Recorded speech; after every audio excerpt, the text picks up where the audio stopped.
Hey, travel fam. Welcome to I Need Travel Therapy, the podcast for travel therapists and those who want to become one. Each episode, we talk with current and past travel therapists about their own experience traveling, helping set you up for success during your own travel adventure. Be sure to subscribe, and let's get started with this episode.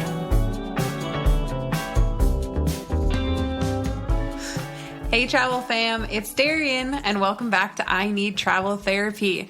Today we're going to be talking to Caitlin, who is an occupational therapist, and she's going to be telling us all about her experiences traveling. She has some really great stories, so I'm really excited for you guys to hear all about it. A little bit about Caitlin. She's originally from North Alabama. She received her bachelor's from Auburn University and her master's in OT from the University of Alabama at Birmingham. Caitlin discovered travel therapy in pursuit of her first OT job after the height of the COVID-19 pandemic.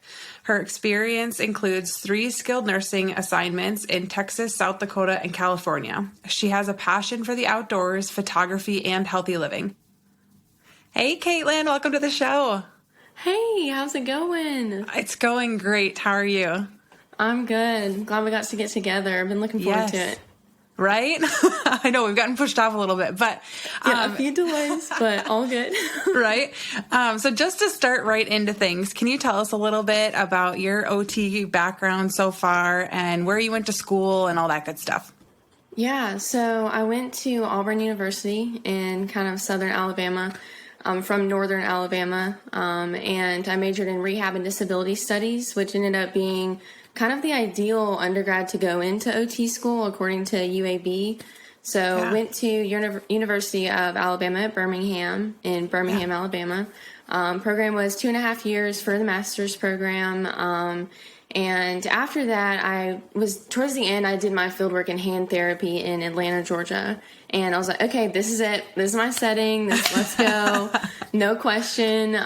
So I had a lot of connections in Atlanta, and it was kind of like a powerhouse for hand therapists. Like, you didn't just see like 1 or 2 hand therapists. It was like teams and like hand surgeons and the whole thing. So I was like, you know what? I'm going to set myself up. I graduated in December 2019 and moved to Atlanta while I was studying for my boards. So plan on taking my boards in March.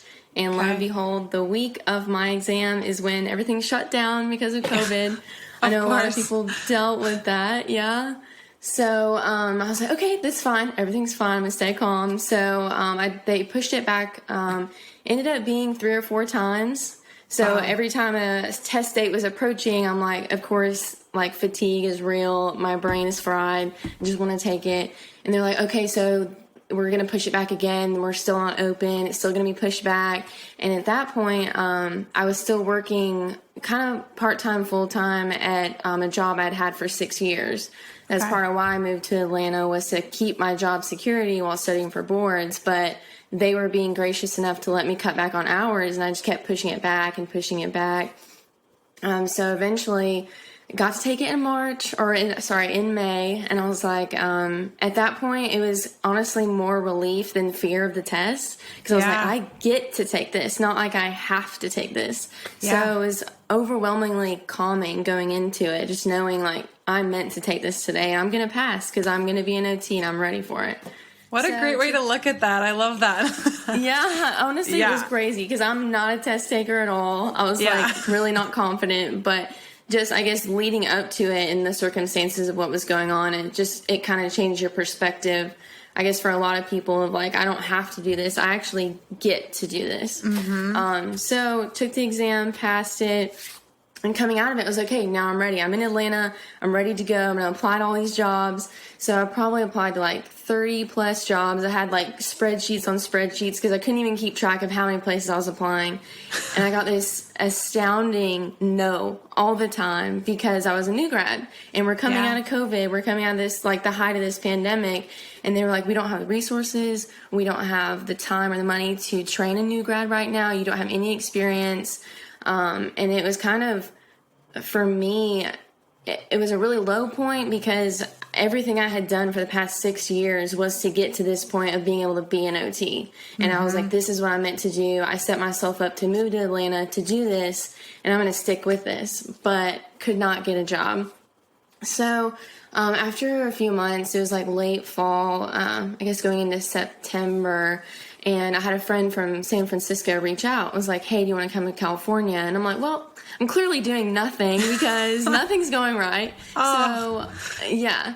And I hadn't taken any kind of trips after grad school with Auburn and grad school with UAB because you just like jump into the next thing. So Yeah. I hadn't really even had time to celebrate any of my accomplishments because I felt like I still didn't make it to where I was going yet. So I was like, you know what? Let's go. I'm going to go. And he told me I could stay for a few weeks. I was like, you know what? Sure, let's go. Yeah. My mom thought I was Yeah. out of my mind. She's like, Caitlin, what? You're going to California for what? So I was at that point, I was just like, you know what? I'll just say yes to anything at this point. Yeah. What time of the year was this at that point? Like, what month was it? This was September. So you had been looking for a job for several months at that point. You'd been applying. Yes. Wow. Yeah, okay. probably 3 or 4 months, I guess. Wow. Yeah, and I even used, so I guess a little backstory, I was working at an outdoor store for 6 years called Mountain High Outfitters. We're mainly over like the southeast. And through that, I was kind of in management. I was on the buying team with apparel, and I'd spent 6 years like outfitting people for the outdoors, and I was really passionate about it. But I was using those connections too to actually network while I was in Atlanta to like do, you know, what I was meant to do there, but also I was meeting doctors all the time. I was meeting, you know, really important people in Atlanta, and I'd made connections, and I'd had all these promising, you know, like resounding confidence from these people, like, hey, if you stay connected with us, like the minute we have an opening, we will hire you. Like, we really That's like awesome. what we see. So I had, you know, I was really confident, but that confidence only lasted so long because I still never heard back. So I went to San Francisco, had a blast, and really just like felt like myself. I was like, you know, all this stuff had happened, and my perspective kind of changed of what I was doing because I've been so like I had tunnel vision like my entire career in school of like where I'm trying to get to instead of kind of enjoying what was around me. Yeah. So once I got to California, I was like, wow, like I'd spent so long outfitting these people to go explore, and I was like, you know, advocating for that, but I wasn't ever doing it myself. Yeah. So while I was out here, I had a bunch of friends reach out, and they were like, you know what, you have a spark about you. Like, you were meant to be like a traveler. Like, they're just seeing like my social media and stuff, and like hearing just my change of tone and like how I was approaching things. And I had eventually a friend from grad school reach out, and she's like, hey, have you heard of travel therapy? I was like, are you out of your mind? I was like, I'm a new grad. I can't do travel therapy. I was like, because, you know, when you're in, you know, grad school and you go through your field works, normally you're put in placements where you're surrounded by teams of therapists. Yeah. And so, and the whole throughout school, you're kind of taught like you're going to go through school, and when you get out, the whole goal is to be surrounded by people and have extensive training in more like general fields, and then kind of go and do your own thing. So I was like, I moved to Atlanta. I'm going to stay there. I'm going to get a job there and do hand therapy, and that's that. And she's like, okay, but I have some recruiters. You should probably just talk to him. That's what I'm going to do. Yeah.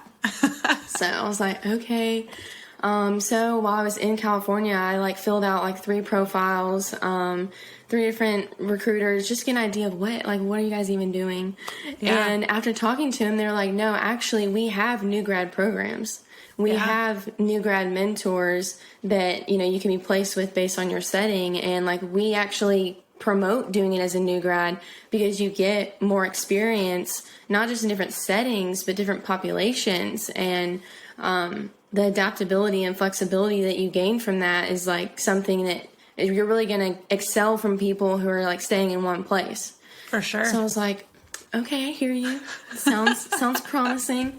So I get back to Atlanta, I guess mid-September, and within 2 weeks of going back and forth with all these recruiters, I had an offer from Texas. Yay. I was like, wow. The first offer after all these months, it took me like 2 weeks. So I was like, okay, sounds promising. So I started to kind of like narrow down who I wanted my recruiter to be just based on conversation and just like connection that we had. And it ended up being San Angelo, Texas. Wow. And long story short, I ended up accepting that one, and that's where it all started. That's where it all started. Yeah. So this idea of travel, because it seems like it was kind of out of your mind, right? You said you didn't travel a lot through grad school, and then you did this big trip to California, which kind of like sparked this excitement about it. Did you travel a lot as a kid growing up? Was that something that you had done, or was this kind of new for you? Like, had you been all over the country? So actually, we did move a lot as I was like when I was a kid, but it was more so like I actually was born in Albuquerque, New Mexico, and we lived in Utah when I was a kid, and then Alabama. But traveling wasn't really, it really wasn't a part of, I guess, the norm for my family. It was basically like very work focused, very, we didn't really take vacations as a kid. We didn't really, it was more seen of like outside our means, like we need to focus, like that's kind of distracting. And so growing up, like traveling just seemed like so, maybe when I was an adult, maybe, later on down the road, like that would be, more attainable. Yeah. So, yeah. Very cool. Okay. Can you tell me a little bit too? Because I feel like new grads will go into graduation and they're planning on doing travel therapy. They don't really apply to permanent jobs, so they just are looking at travel jobs. They only apply that way, or vice versa. They're only looking at permanent jobs. Since you had so much experience applying to permanent jobs and then to travel jobs, can you tell us a little bit about what the difference of that process is like? Like, is the permanent job process, obviously you were getting a lot of no's, but was it taking a while to hear back from those? Did you feel like the travel process moved faster? Like, just the difference, I guess? Yeah, it's a big difference. So when applying to the perm jobs, for one, the application for each job, like you can even, so you submit your resume and then they still ask you to fill out all these little components of your resume. And each application takes so much. And honestly, it's like mentally draining as you're filling out all these applications. And a lot of times, you're submitting it, you don't really know who you're submitting it to and like who's really getting it. And a lot of times I never heard back. It was a lot of like calling back again, trying to figure out who I was even, are they a recruiter? Are they actually working at the facility? Like, who's this person? Whereas with travel therapy, like the great part about it is you are relying on your recruiter, but you give like all of your interests and your needs and your priorities and everything to this recruiter. And then they go out and they kind of tell you, the ins and outs. They have experience with, maybe this would be a good fit or this wouldn't be a good fit. But they can also give you like a list and you just pick from the list and you guys kind of go from there. But it happens so fast. Like when you submit, you have to be ready for an interview the next day. And that happened to me in Texas because, you come out of school and you do all these interview preps and you're like, you got your little blazer and like all this stuff you're ready for and like all these extensive questions. And they told me she was going to call like maybe within the next 2 days. They give you like a very big time frame sometimes. Yeah. I was like, okay. So I was out running on a trail in Atlanta and I get this call and she's like, hey, so-and-so from Texas, do you have time for an interview? I was like, oh my God. I was like freaking out. I was like on the trail. So I ran back to my car. I was like, oh yeah, of course. And I'm like trying to catch my breath. And so I could get back to my car and I'm like pulling out receipt papers and I'm like writing down stuff. I don't have anything prepared. Gosh. So anyways, it was quite a comical experience for my first one. But that's when I realized it happens so fast. And with her questions, I mean, these people, you have to realize that they're in need. They need someone quickly, and not a lot of people, especially like the areas that are very, isolated, they don't have a lot of applications anyways. And so when they get you and they hear your voice and they hear your passion and they hear kind of a little bit of your story, they're like, okay, let's go. When can you be here? Yeah. So when she didn't ask me that many questions. And so she was like, do you have any more questions for me? And I was like, do you have any more questions for me? I was like, shouldn't you be asking me some more stuff here? I'm ready. So that was kind of, I guess, a learning experience too, of like being prepared, but also knowing, because they will end the call quickly. So after kind of getting used to interviews, I started realizing how many more questions that I should be asking about this placement, especially when you're going in sometimes the only therapist or, a setting you're not familiar with, you should be prepared with a ton of questions. And speaking of interviews, you should also be prepared to interview your recruiter, ask them about their background and what they're, accustomed to, and kind of get to know them to make sure that when the time does come, you trust them enough to accept that job and to be with them for the next couple months. Yeah, that's really good advice. I think that's really important. I've heard that a lot where interviews can be super short. They sometimes are super long, not super long, but maybe a half an hour where you get asked a lot of situational based questions. But again, there's those times where they've seen your resume, they've seen your references, and they basically will just call and tell you about the area. And like, that's it. And so I think being empowered enough, like you said, to know like these things are important for me to know in order to move forward with this position, to feel comfortable. Because at the end of the day, like it's really important for you to feel good about being there as well, and so not just them having you, but vice versa. So because you've got to be there and do the work. So I think that's really good advice for sure. So you took your first assignment in Texas. Was there a long lead up to that, or was it like, okay, I'm starting in 2 weeks, let's pack the car, let's go? So very short lead up. It was just enough time to get my Texas license.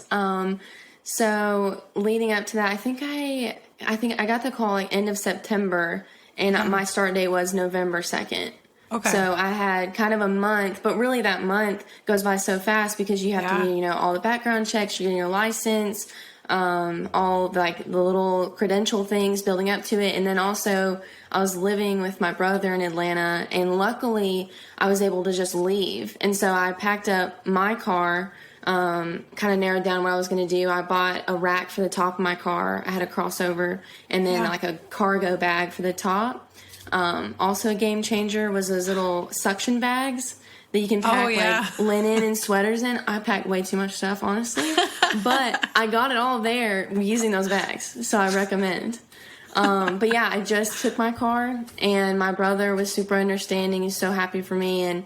And, he let me keep, I basically left all my stuff, and then when our lease was over, my family moved our stuff out of that apartment, so that worked out. Awesome. And so you had a month and you left. Did you leave a week before the assignment started, or did you secure housing before that, or did you drive out there and look for it? So housing was also very stressful. Okay. So yeah, and it's funny, it doesn't matter where you go, even if it's now we're in California now, and it was probably harder to find somewhere here than it was out in the middle of nowhere. So that's also, it's kind of deceiving. But with going to Texas, I ended up, my strategy was Airbnbs. I ended up, looking for Airbnbs, but then contacting the host and saying, hey, I'm a traveler and I want to stay for this long. Would you give me a discount? And how do you set that up? And I actually got in contact with a bed and breakfast. It was a super sweet couple, Helen and Craig, and they had this, it was kind of an older house that they had renovated into the top floor where they lived, and the bottom floor had all these rooms, very antique-y. They also were renovating a restaurant next door, and they immediately, she called me and she's like, hey, I'm willing to work out whatever. I actually have a daughter your age, and I love the fact that you're doing this. We'll work it out. And so they're so understanding. I was super blessed with them, and fast forward, ended up spending the holidays with them, Thanksgiving and Christmas, their whole family. God. I even had stocking, the whole thing. No way. So it just goes to show you to be so open with stuff, because I never saw myself, going, in college you kind of accept I may have to live with a family here, or I'm going to be flexible here. But being an adult and taking my first job somewhere, I was like, I don't want to live with someone else, basically. But it actually turned out to be great. And when work was so rough and I was so by myself, no family, they were there to check on me and make me food every now and then, and just the little things that got me by. So, and a plus, since they're renovating that kitchen, I didn't expect to have a kitchen. I'd accepted that I was going to have a mini fridge and a microwave, and that was it. Which is hard for me because I cook every day. Yeah. Well, they actually gave me the keys to the kitchen, this restaurant, and I had this industrial kitchen that I used every day. I'm talking counters and counters for meal prep, huge stoves, and this little this stove that cooks stuff and what you would cook for an hour in 20 minutes, just zaps it. It was my so gosh. cool. So, and of course, like all my friends at work thought, they were like, can I come over? Can I come cook? I'm jealous. That's like my dream, to go and like cook in a commercial kitchen like that. Yeah, it was really cool. So I looked up with that one. But That's awesome. I did leave like 2 weeks before I started. I actually brought my best friend with me from Huntsville, and we made it into a road trip. And so we drove to Dallas in one day, stayed the night there and explored. We had another friend from Houston drive up to Dallas and meet us there and did like a whole thing. And then we ended up driving to San Angelo and we explored. She honestly made it feel like home. She's like, we're going to go here and here and here. And so by the time she left, I honestly felt like I knew the whole town. And then we went to Austin before she flew out and stayed there. So we kind of made, and it was honestly a really good transition. I never really thought about thinking about the road trips between assignments. Like maybe the city's not where you want to go, but think about that, that distance before and after. What can you see and what can you accomplish, and, what can you get the most out of? So. And like what's in the vicinity, weekend driving trips and things, I think is super important. Absolutely. And that was the other thing, was when I took this Texas job, one of my priorities was, I heard that this specific facility had, bigger branches in those bigger cities like Dallas and Austin. And so I was like, okay, my goal, I'm going to go to this town. Hopefully it goes well. And if I have a good connection, they like me, my goal is to get transferred to one of these cities. But I had never even been to Dallas or Austin. Yeah. So with her coming with me, I was like, I can at least get a taste of these places and then hopefully transition. So that was a big learning curve for me too, is like, it may not be where you want, but like, how can you make this a strategy, for your future or for the current assignment to get the most out of it? That's so smart to look at it like that, because there are quite a few like rehab clients that are big clients that will have facilities all over the place. And it happens all the time where you create this good connection, like you said, and then they would love to have you come back. So you do have more flexibility with the location, because now you're not, just a brand new grad. You have experience with their systems, their, documentation system, the way they like to work and all of that. So it does make it easier to get those other positions. That's awesome. Exactly. And I had a area director tell me that she actually really, I guess I'll get into that later, but I ended up traveling with Caesar as a PTA, and she told us that she's like, we don't really like you guys to have to start over. Like, we don't like starting over every 3 months, just like you don't like starting over every 3 months. She's like, we have to train people, your travelers. We have to train you guys every 3 months. You guys have to learn the system. We have to do this over and over again too. So if we can get a good connection with you, you may go out here in the middle of nowhere, but I have clients over here on the West Coast where you're trying to get, and we can get you there. Yeah. So it's always something to think about. Yeah. So speaking of your first facility, you said it was in San Angelo. Is that a big town, small town? What was it like getting started there? No, it's super small. It's also hours from like the next big city would be, if you were going to San Antonio or Austin or Dallas. So it's basically you're either taking a weekend trip there or you're staying put. And when you say small, like how small are we talking? How many people live there? Oh gosh, I honestly don't know the population. Definitely a couple of thousand. Okay, so pretty small. Not being the smallest town that I worked in, so it got smaller from there. I tried to get bigger and it went smaller. But it's definitely your a small town feel, but even like the culture was different. I mean, I was used to Southern Alabama. Like, I'm used to the country. I mean, my family's very Southern and my dad's from the West. Like, I was used to that culture, but like Texans were totally different, and I definitely stood out. And through that, I guess we sometimes we grow up when we live in these bubbles of like who we're friends with and like the type of people we hang out with and the culture we're used to, and we kind of cling to that. With travel therapy, you kind of learn to just like say yes to whoever's asking you to go do stuff. You're saying, you're exploring more on your own, but you're also kind of, you're immersed in the environment. But since you're living there for a few months, you kind of want to be a local. And it's kind of like a quick transition between like, I'm visiting to I'm living here temporarily. They did have a really good gym, so that was covered. Grocery stores were great. It actually ended up being a lot better than I expected. Oh, good. Okay. So you like the town. That's good. Yeah, I wouldn't go back, but We said that she liked it. She didn't love it. yeah, exactly. Yeah. We'll keep it at that. Yeah. Okay. Yeah. The Okay, people so were so sweet, though. Oh, that's so nice. Especially, I mean, the place that you were staying, they sound great there too, and that makes such a huge difference. So they're amazing. And then when I ended up towards the end of it, my last month, I'm into photography, and I've been trying to figure out how to get that off the ground. And they had a social media, and I kind of given them some tips on like, hey, I noticed your Airbnb, your pictures aren't actually what it looks like. And I had started taking pictures around the place, and she loved it. So my last month, she actually cut some off of my rent to help her with her website and to redo her pictures. So that was also like a fun little side project too. Yeah. And that led to a speech pathologist at work. She had friends in a biker club, and never thought I'd see myself at this biker club, but they asked me to take pictures for an event. And so here I am, all these leather boots, chains, whole thing. And I'm just running around taking pictures of all these bikers. My friends were like, fun. Caitlin, what are you doing? I would love to do something like that. That sounds so fun. Those are crazy too. Those biker festivals and rallies and stuff, they get wild. I was like, okay guys, I gotta go to bed. Y'all, I gotta go home. But it was fun. It was definitely out of my norm, but that's just kind of where everything started of like, you know what, I'm gonna have a blast no matter who I'm with or what I'm doing. And I grew a lot from there, so.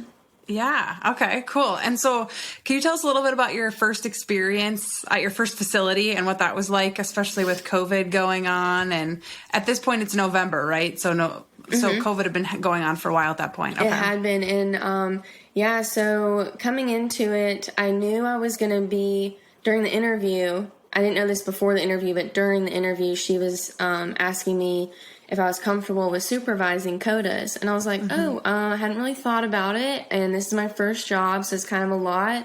But if I have like someone I can lean on there, like how many OTs do you have on staff? I'm sure I could work with them. And she was like, oh, you're going to be the only OT. And that's when I was like, perfect.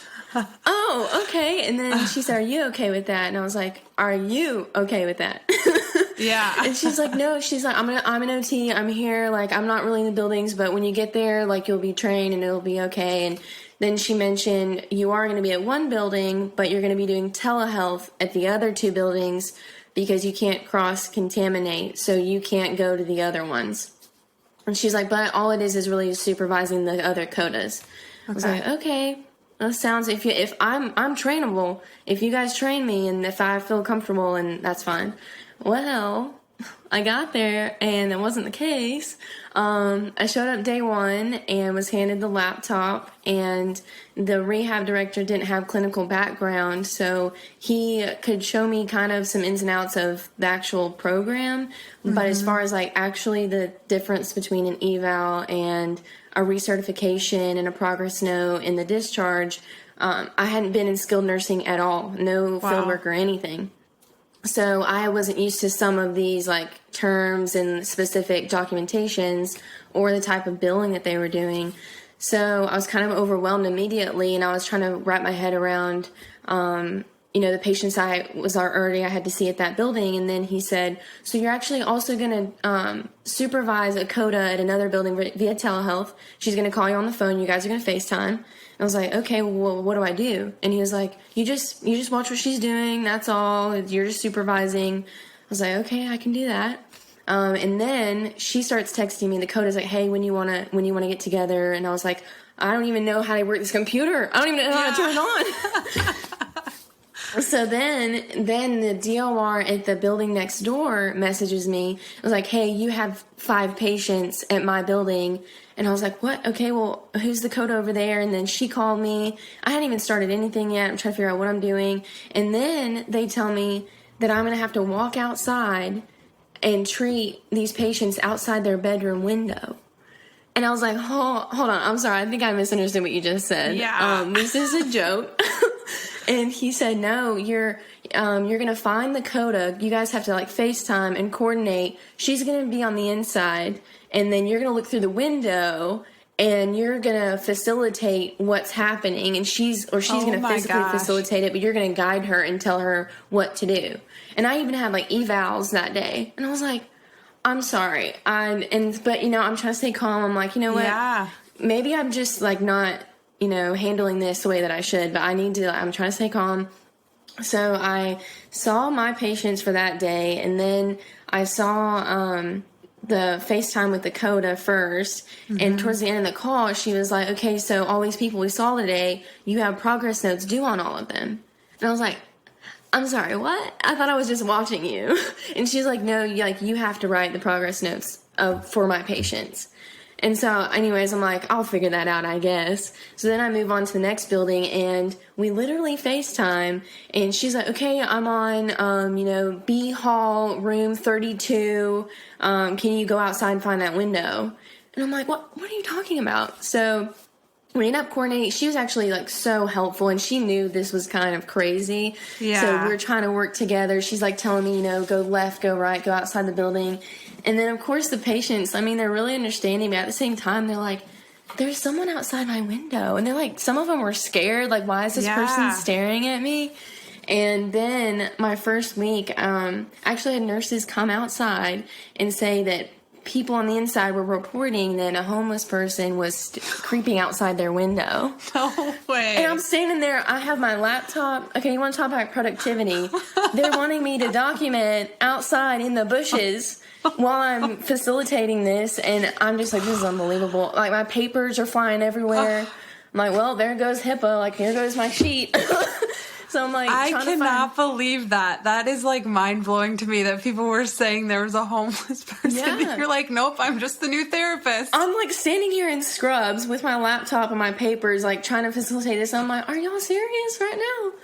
So anyways, it ended up being, several of my patients that got used to it. Like, I had this one sweet old lady who, have you seen Hunger Games? Yeah.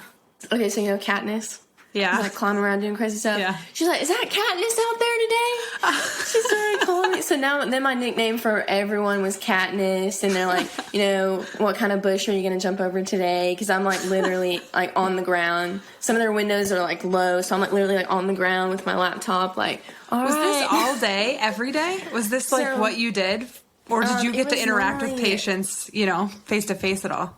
So my only face-to-face patients were in my building. Okay. And the other ones were the telehealth, which honestly, the service was so bad. They couldn't really see me. I couldn't really see them, what was going on. I had to really depend on my codas. And in the beginning, like, luckily they've been doing this for a while. So I seriously depended on them and like just trusted, like, I trust you guys, have what's going on. Like, you guys have this together. But there's so many times where they have to dress up in all the PPE and they go into the room and we get halfway through. And then I'm like, oh, wait, if I would have been there, I would have grabbed this and this and this. And this is kind of because I still have to control what's going on. Yeah. And now I'm like, now we need a ruler. We need this weight. We need all this stuff. And so now they're stressed. They're already dressed up.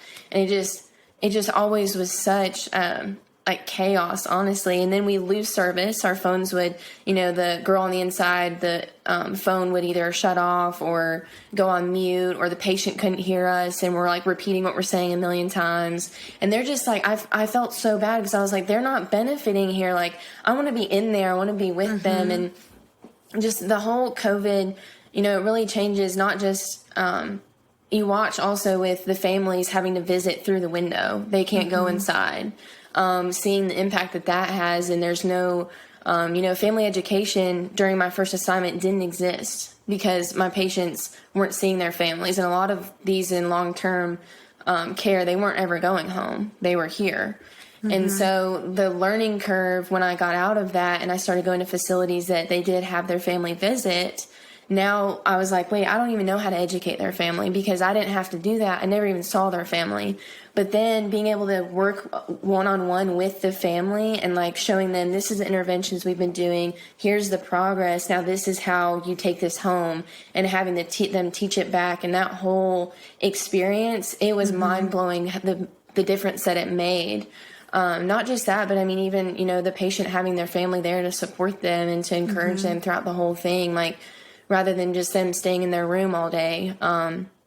It's honestly heartbreaking. And then you get into the components of physical touch and, spending more time with people. Whereas we're trying to be like in and out. All of it was just very complicated. And as a new grad coming in and that being my first exposure to what a job is like, it's like, this is not really what I went to school for. This is not really what I was prepared for, but it kind of teaches you the importance too of what you're doing and the importance of like your own body language and your facial expressions and like the genuine compassion that you can verbalize to them because they're not getting it from anyone else. Yeah. So and maybe some of the only interactions they're getting throughout the day or that day is with you. And so making that a positive interaction or as positive as possible was like, you can probably really tell at that point, like you are making such a difference as a therapist, even if it's different than what you thought it was going to look like, if it's just on like a human level of like making that connection, like you said. Yeah. And that's also where, coming in as a new grad, my skill set, as far as like clinical knowledge, like I don't have that much experience, but just knowing like at the end of the day, like that's the importance is that they're getting, that they're progressing, but they're also, getting the positive feedback and the confirmation and validation that they need. And even just the human interaction, like I didn't just go in with like a therapy, like this is therapy. This is like, me trying to get to know this person or me spending time with this person because it may be the only interaction that they get besides nurses coming in and out. And so making the sessions about them, which was what we learned in therapy school, like, in OT school, is very big on patient focus, but like now more than ever was it important to make it, what are their interests? What decisions can they make in this small session to, give them the confidence that they have control over something. That's huge. Yeah. Okay. So you have this experience, which sounds crazy, your first experience outside of school. So you are working on that assignment. Did you consider extending, or when did you start kind of looking for your next assignment, and where did you end up next? So no, I didn't plan on extending. Okay. It was just a lot. And I heard from other people, actually I was talking to other recruiters and telling them what was happening. And they were like, Caitlin, never in my history of recruiting have I ever heard any of the stories you're telling me. Yeah. So I was like, this is a sign. I probably need to, move on. So I actually met my now boyfriend at that facility. He's a PTA, and he had traveled from Florida to Texas for his first assignment, ended up becoming DOR there. He had always wanted to do travel therapy, but with the promotion and he had bought a house to flip, he changed his priorities to stay there. So towards the end of it, now I had this, I was just getting used to traveling by myself, and I was just adjusting to, my career and wrapping my head around how long I wanted to travel and where I wanted to go. But I don't know, we just had a really strong connection, and I felt confident that if we did travel together, that we would, that we'd be successful. So we were like, okay, let's do this. So we were planning on going to the West Coast. Of course, when you think of travel therapy, everyone's like West Coast, like California. And they that's a lot of people, their priority. And we were trying to get there. This whole time I was trying to get to Seattle. Well, as a couple trying to find assignments, it was a lot more difficult. You kind of have to prioritize, okay, you kind of have to let go. I was getting some really cool assignments, and then he was getting some really cool ones, but we weren't getting them together. But we had to decide, make the sacrifice for each other. Like, I'm not going to go without you. You're not going to go without me. So we're not going to settle, but we're going to figure out a strategy that works. So, we're still trying to get to the West Coast, and also my licenses take way longer than you'll ever expect, so always apply early. And so our strategy was going to be, since he's a PTA, jobs are harder for him to get. There's less of them right now. So we're going to find his first and then find mine, or find them together. Well, as we're looking, our recruiters reached out and they were like, hey, we have this assignment that they'll take both of you guys in South Dakota. Yeah. And we were both like, South Dakota. We were like, no, absolutely not. But we're getting kind of desperate because we had a lot of like, if there's only one of us getting a job somewhere. And so we kind of, then we strategized, okay, we'll at least take an interview. Well, we take the interview with the guy, and he was like, he doesn't even live in South Dakota. He lives in a fairly big city, and he's wanting us to go out in the middle of nowhere. It was like a bunch of buildings that this company had just bought. And he was like, yeah, I have no idea what's out there. I was like, great.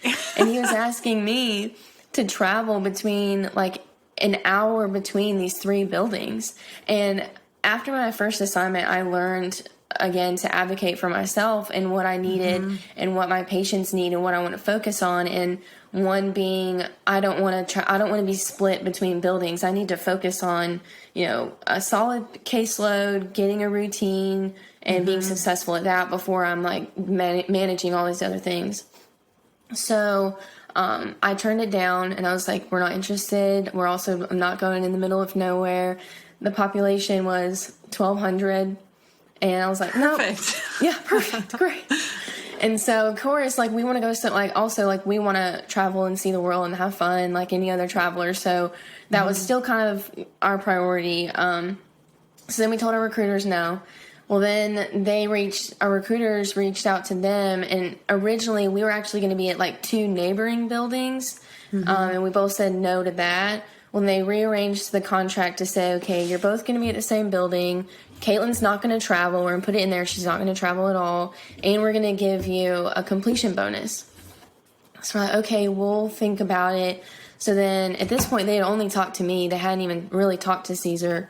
So then they call him, and I have way more questions written out. So then I'm handing them paper the whole time, telling them to ask all these questions. Yeah. And finally, they worked out a better deal for us. And so okay, we'll think about it. So then we took a step back and we're like, okay, let's think about big picture, what our goals are. Going out in the middle of nowhere is not ideal for anyone. But me getting started, him getting kind of started again, if we were just to go to West Coast and be, for one, probably busy every weekend, you want to see the sights, you want to take advantage of the time. Also occupied with our normal gym and all the resources that we wanted, kind of filling our lives with what we were used to, but also where's the opportunity to save money in that when as a new grad traveling, you're not guaranteed a job every 3 months. And so starting out, it's honestly, the more I talk to more people, it's smarter to go to those smaller cities first, have, your housing is going to be less, the cost of living is less. You're probably going to get paid more because you're the only one going in the middle of nowhere. Yeah. And you're not distracted by all these things that could pull you in multiple directions, financially, mentally, physically. And so we're like, okay, if we go out there, we're going to have ample time to be able to research the way we want to do the CEUs we need to do, to really, also familiarize ourselves with travel therapy and the ins and outs of things, and kind of figure out a better plan. And then we'd be in a better place once we went to those bigger cities to where we could relax and have more fun because we put in the work first and we took a smaller sacrifice first. Yeah. So that's what we did. And it ended up being quite an experience, but at the end of it ended up being, honestly, for some reasons, one of my favorite assignments. So, really? Okay. Well, it was your first one together, too, which is kind of fun. Yes, you guys traveling together. We were, I guess I should say, we were the only therapists. So he was the DOR and the PTA, and then I was the OT. Wow. So I didn't even have codas at that point. So I had gone from wanting, more OTs to not even getting codas. But us also early in our relationship, we were kind of nervous about working together and traveling together and the whole thing. But it ended up, honestly, every single day I felt so comfortable. And then knowing that, I had someone that I trusted on my team, we actually ended up working with our patients so well because we knew each other. We knew how each other worked. Our patients ended up developing relationships strongly with both of us. And we were able to kind of, communicate daily and communicate flawlessly because we were so familiar with each other. Yeah. And then it ended up being, honestly, a really good experience overall. Good. I love that. Okay, good. So you're in South Dakota.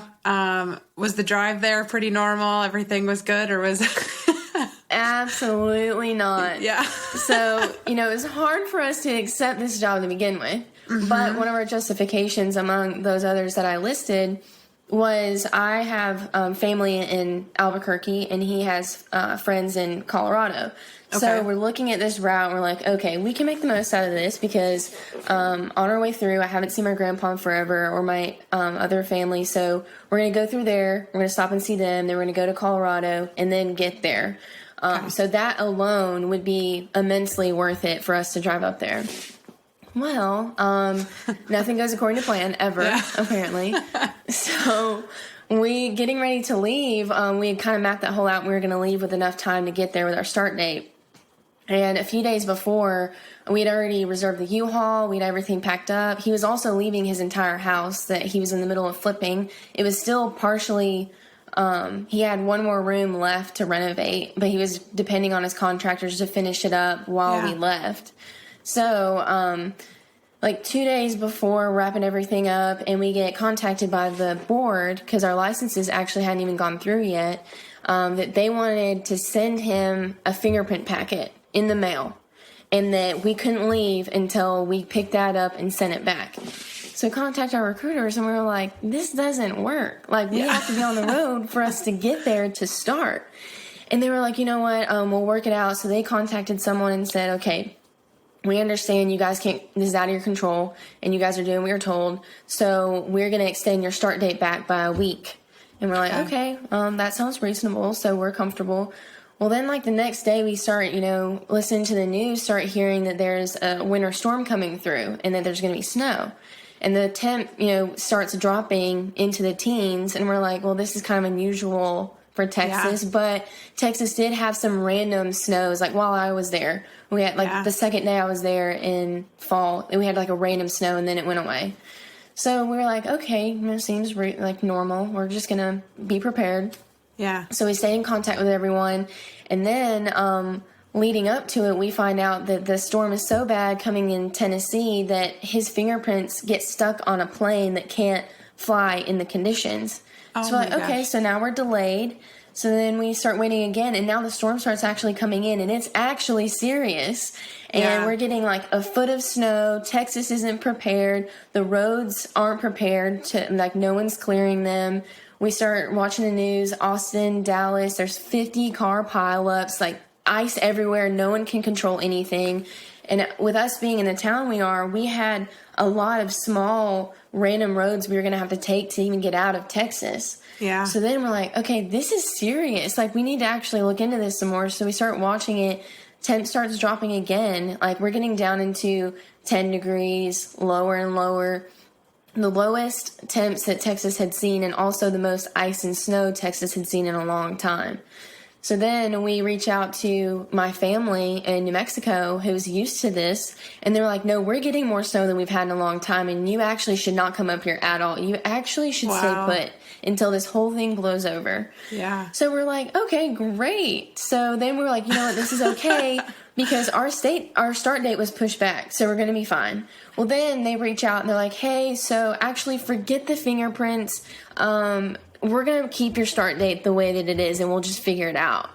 And this is days before we're supposed to start. This is on a Friday, and we're starting on that Monday, and we already planned a week trip to get there. Or we're maybe not a week, but 4 days. So we were like, no, this doesn't work. We can't do that. And so we started going back and forth, and we're getting a lot of pressure from our recruiters that are saying, if you guys don't get there on time, they will end this contract.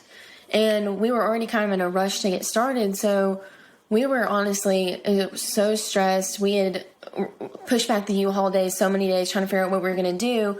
Well, as things get worse, we start getting worried about the house. And, the house isn't completely renovated. The insulation is not complete. So we had exposed flooring. The heat actually couldn't heat up the house anymore. So because of the exposed flooring. So now we're carrying around buddy heaters, around the house to even to the bathroom to cook, all this stuff. But we were running the pipes all day, so the house was loud, trying to manage the stress, but all this stuff happening.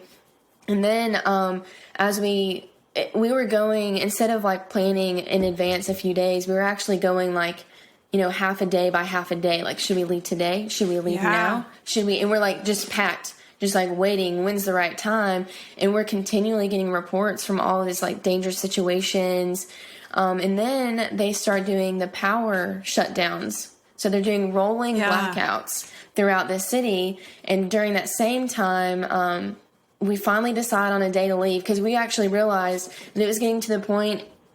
Honestly, the house was so cold and the water, like all the pipes were freezing, things were shutting down, power was shutting down. The grocery stores, they couldn't get the supplies that they needed because the supply trucks couldn't get into these smaller towns. Yeah. So we actually realized that it was getting to the point that it was more dangerous for us to stay where we were than to even just maybe get out of Texas. Yeah. So like, okay, we actually should just get out because things just keep getting worse and worse. Mm-hmm. So the day we're supposed to leave, our pipes froze. We couldn't do our last load of laundry.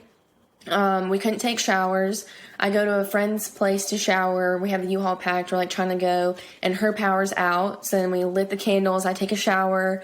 Then I go to get in the truck. At this point, we're exhausted. We're fatigued. We're dehydrated. So stressed about to conquer this road trip. We're like, it's fine. Everything's fine. Yeah. So as we get on the road, things just continue to turn to like unexpected event after one another. The going out of Texas, they started doing like statewide shutdowns, and so many people were losing power that everyone was staying in hotels. So we had planned to drive through the night and stay in a hotel that next day, and we had booked it. There's all these ones like we're full. Then on the way, gas stations were closed. We literally couldn't find bathrooms. Like we were going into random grocery stores, their bathrooms were closed because all the supply, like the pipes were frozen, but the water supply was short. Wow. And so we're actually like, what is even happening, or what are we even doing? So we ended up driving through the night, getting to a hotel. We're like, oh my gosh, it's 5 a.m. We're going to sleep, then get back on the road. And they were like, hey, sorry, there's a mistake. We're full. I don't know who told you had a room, but we're full. And we were at that point honestly scared because then we're facing like, okay, it's dangerous to drive because we're so tired. Yeah. But then also there's nowhere to stay. And now we're in the negatives. So we're in like negative 10 degrees weather. And we're like, okay, it's too cold to sleep in the truck. There's like ice all along the outside of the truck. Every time we open it, we're like breaking off ice because we're the only ones on the road, basically. Oh my gosh. So, we ended up driving. We were like just, kind of stopping and taking like short naps. And we ended up driving until we drove to Oklahoma City and ended up, we got there. We drove like overnight another day. I don't even remember at this point. I just know it was over 30 hours of us being awake. We found a hotel. We took a nap during the day at the room, and then we had like another 7 hours. And every segment we were preparing. So let's say you expect 4 hours to get somewhere. Yeah. Because of the roads and us pulling a U-Haul, we were going about 30 to 35 miles per hour. So we expected to take us 4 hours would actually take us 8 or 9 hours to get there. So this whole trip is just getting longer and longer and longer. And we ended up taking that nap in the hotel, and this snow in Oklahoma started to settle down. The roads were clearing out. We're like, okay, we're good. So we packed up, left the hotel, and then we turned on the radio, and of course, there's another blizzard coming through Oklahoma. And we stopped to eat, and the restaurants were all closing early. And we asked the locals, like, you guys are used to this, right? It's just Texas. And they're like, no, this is not normal for us. Yeah, these blizzards, this amount of snow, they're like, everyone's like running home. And we're like, what are we doing? So at this point, we're like, well, are we still going to go? Like, yes, we're going to go. We're absolutely going to go. Well, then our regional reached out to us and called us just to check in. And we told her what was going on. And we had gotten in contact with her by chance, because normally, I guess, backstory, you don't really have contact with the regionals really until you get there. Yeah. It's really more of like the recruiters and the contacts that work it out for you. But because Caesar was going to be the director, she needed his contact and needed to work out some plans with him. Mm-hmm. And so we told her what was going on, and she was like, are you kidding me? Why are you guys even on the road?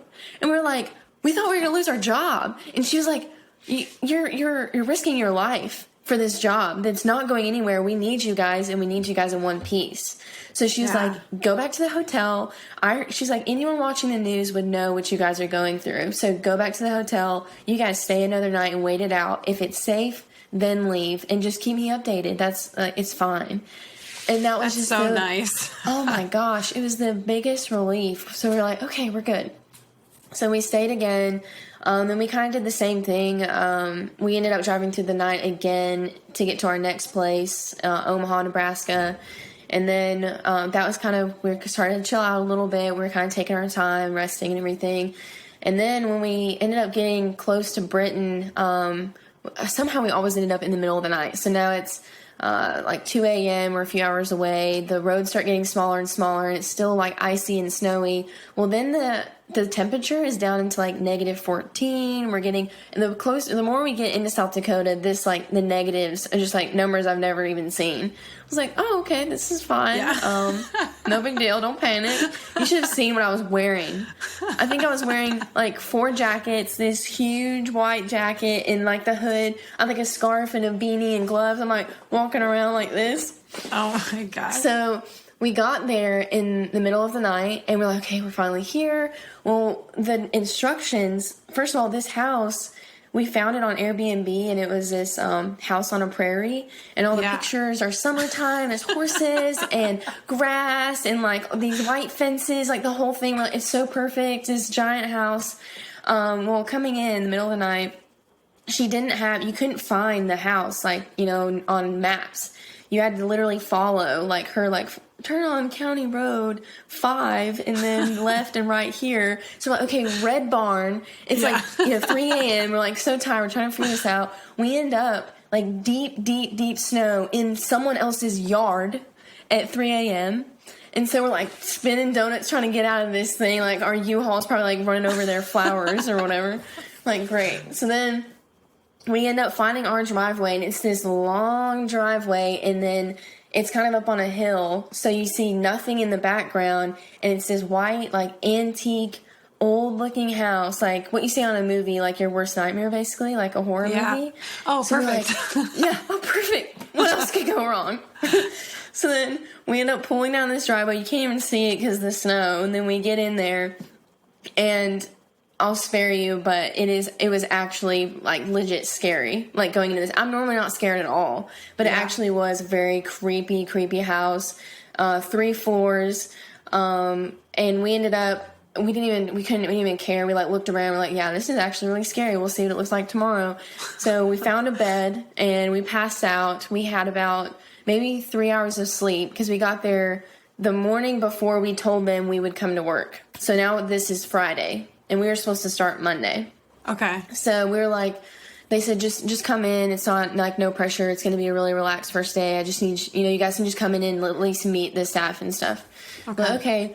So we woke up and lo and behold, the pipes are frozen. So I had we've been on the road for a week. We were so tired. And the pipes are frozen, so we couldn't, make coffee. We couldn't take a shower. This is, your first day. You're supposed to be well-rested, showered, and all this stuff. No. So I ended up getting a water bottle, and I'm, washing my face. I'm like, nothing, at this point, nothing fazed me, to be honest. Just whatever. So then we end up going to go to work, and the U-Haul is frozen onto the truck. So we couldn't detach it to go to work. So here we are. It's not our first day. We're not new in this tiny town of 1,200. We're pulling this U-Haul down the road past Main Street. And then we pull into work with a U-Haul in this tiny parking lot. So, everyone's looking out the window. They're new. You're just waving. Hey, guys. We're the new people. Oh my gosh. So what's so funny is the day we walked in, the MDS coordinator was dying at the fact that we had just pulled this U-Haul through town, because she was like, you realize that one person probably saw you at the post office, which means the lady that works at Dollar General knows you're here, which means the guy at the lumber shop knows you're here, and it was just this big circle. And she was like, by the end of next week, they're going to know your names. And we were laughing and we thought she was just kidding, but she was not kidding. throughout this assignment, seriously, we would go to places like the lumber store to get something, and the guy was like, so I heard he said something about, like, how was that storm in Texas? And we were like, I was like, Sandra, do you know him? He was like, no, do you know him? I was like, no. So they seriously knew we were the travelers. We were the travel therapists from Texas for this entire time. And then he ended up, he probably is going to be embarrassed that I say this, but he ended up going to a flower shop to get rose petals because he was doing this dinner thing one night. And the lady of course, you go in there not thinking anyone's going to know you. Yeah. And the lady knew who he was. And she was like, oh, yeah, my brother is the one who owns the lumber shop. And he knew that you guys were together. And she was like, is this for her? Are these roses for her? No way. He was so red. And there's like all these families in there that were probably honestly related to our patients. And he was just like, oh my gosh. He was like, Caitlin, you won't believe what I went through to get these roses. So, oh my gosh. It was it was honestly hilarious. Okay, so you've done all of this stuff. Now you've been in Texas, rural Texas, you're rural South Dakota, and I think we know which way that's going, which I bet it was actually really fun, but it was definitely a different vibe, right? Mm-hmm. Like, everybody knows everybody, which is a lot different from, like, I don't know, where you went to school and everything, yeah. right? Mm-hmm. Would you say overall that, like, travel has been a good experience for you? Like, are you glad that you're traveling? You're glad that you're doing it, that you guys are doing it together? Honestly, yes. Yeah. It's been, I don't know, it's just been something that I never thought that I could do because, in school I was so focused on, like I said, getting to the next step. I also had a plan A, plan B, a plan C, and I was so comfortable in my environment that even if I took weekend trip to go home to see my mom, I wanted to get back to my norm, normal. And this has kind of taught me so much more about myself and being open to new things and being flexible and adaptive. And also, the things that I was clinging to, the securities, of your normal resources of your gym and your grocery stores and, the type of things that you eat and do and your activities. Mm-hmm. And also thinking, every weekend I need to go do something or I need this new thing or anything like that. With travel, part of it is, you're going to move in a few months. And so you're not really wanting to collect anything and you're not wanting to, get more bogged down in certain things. But it also teaches you to be more resourceful. So in South Dakota, there was not a grocery store. There was the tiny little corner market, but we're used to organic stores. We're used to meal prepping all of our food every week. And so we kind of had to prioritize being healthy and, being active is important to us. So every weekend we would drive an hour and a half to the nearest grocery store, which ended up being Walmart, and we got our produce from there. We would have to be sure to do our online pickup beforehand because they also honestly don't have a lot of resources. So if you went to grocery shop on Saturday, there wouldn't be anything left. They would actually run out of stuff every Saturday. So we would do the order beforehand and then go get the groceries. We would also, that was our only time to go to a gym. We went to the YMCA every Saturday. And then other times it was home workouts, spending all day Sunday meal prepping. There was really nowhere to eat out anyways. So kind of changing that mindset of all those things that I was tied to and realizing that I spent all that time and how freeing it was honestly changed me as a person. And it showed me okay, what was why did I think I had to have all those things before? Yeah. But then the experiences that you get and the populations and kind of, you're not just learning from different settings. So I have been in skilled nursing for 3 assignments, but from Texas to South Dakota to now California, very drastic. Everyone was so different. So the speed was different. The population's different. The insurance, variance is different. All of it is. And so even if you can't get, the diversification of different settings, you're still, that you're still opening yourself up to so many different experiences. And now as we look for other jobs in other settings, I'm actually interested in acute now. And looking into acute, I've talked to some directors that were like, I know you don't have acute experience, but the fact that you've done what you have in this short amount of time, that you've seen same setting, but so many different places shows that you're able to adapt and you're flexible, and you have to be quick. You have to be a quick learner to be a traveler. So being with all of that, I can just build to have a lot more confidence with myself and what I'm capable of and what I'm open to. Yeah. Oh, I love that. Oh my gosh. Yeah. I feel like I could listen to your stories all day. You've got like so many good ones. I love it. Well, thank you so much for taking the time to chat with us today. I really appreciate it. And going through like your kind of whole experience is just such an interesting story that we wanted to make sure to like kind of talk about everything. And I really appreciate you coming on. Yeah, absolutely. Thank you for having me. Yeah, thanks so much. Bye. Bye. And that brings us to the end of the show. Thanks for tuning in to I Need Travel Therapy. To learn more about today's episode, make sure to explore the show notes at medtravelers.com/I Need Travel Therapy. And don't forget to subscribe so you never miss a guest. If you're a therapist interested in traveling, visit medtravelers.com to explore nationwide travel therapy job offerings and to learn about the amazing benefits that MedTravelers has to offer. Also, a very special thanks to producer Jonathan Carey, assistant producers Katie Schraben and Sam McKay, and Aiden Dykes for the music and editing. See you next time, Travel Fam.